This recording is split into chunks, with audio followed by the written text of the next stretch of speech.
కర్నూలు జిల్లాలో ప్రసిద్ధి చెందిన శైవ క్షేత్రాల్లో అతి పురాతనమైన శైవ క్షేత్రమైన గురజాల శ్రీ రామలింగేశ్వర స్వామి శివరాత్రి ఉత్సవాలు ఘనంగా జరిగాయి. పెద్ద ఎత్తున భక్తులు పాల్గొని స్వామివారికి పూజలు నిర్వహించి మొక్కులు చెల్లించుకున్నారు.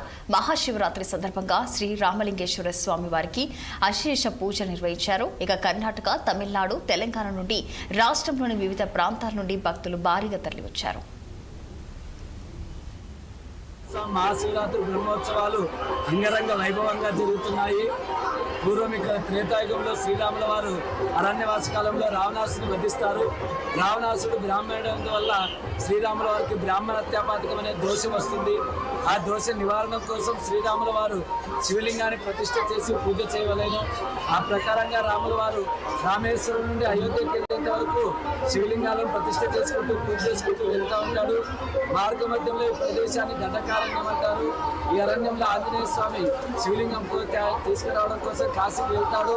ఆయన ముహూర్త సమయానికి రాకపోయేసరికి తుంగభద్ర నది తీరానంలో ఇసుకతోనే శ్రీరాముల వారు శివలింగాన్ని ప్రతిష్ఠ చేసి పూజ చేస్తారు. పూజ అంతగానే ఆంజనేయ స్వామి కాశీ నుండి శివలింగం తీసుకొని ఇక్కడ ప్రత్యక్షం అవుతాడు. ఇక్కడ ముందుగా శ్రీరాముల వారు ఇసుకతో చేసిన శివలింగాన్ని చూసి ఆంజనేయ స్వామి నేను కాశీ నుండి తెచ్చిన శివలింగం వృధా అవుతుంది, తప్పనిసరిగా నేను తెచ్చిన శివలింగాన్ని ప్రతిష్ఠించాలని కోరుతూ లింగాన్ని పెకిలించే ప్రయత్నం చేస్తాడు. ఆ ప్రయత్నంలో లింగానికి ముందు భాగంలో కాస్త ఇసుక రాలిపోతుంది అంటారు.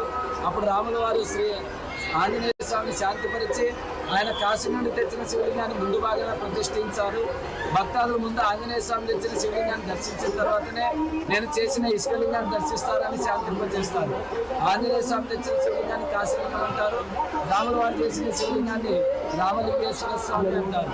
మహాశివరాత్రి బ్రహ్మోత్సవాల సందర్భంగా స్వామి అమ్మవార్లకు కళ్యాణము, రథోత్సవం అనేటివి అంగరంగ వైభవంగా జరుగుతాయి. మహాశివరాత్రిని దర్శించే సందర్భంగా మహాశివరాత్రి యొక్క ఉత్సవాల్ని రామలింగేశ్వర స్వామి గుడిలో అమోఘంగా అద్భుతంగా ఏర్పాట్లు శాసనసభ్యులు అంటే బివి జయనాథ్ రెడ్డి గారు అమోఘంగా ఏర్పాటు చేసినారు. వారి కృషి వల్ల ఇక్కడ భక్తులకు ఎలాంటి ఇబ్బందులు లేకుండా సకల సౌకర్యాలు కల్పించడం జరిగింది.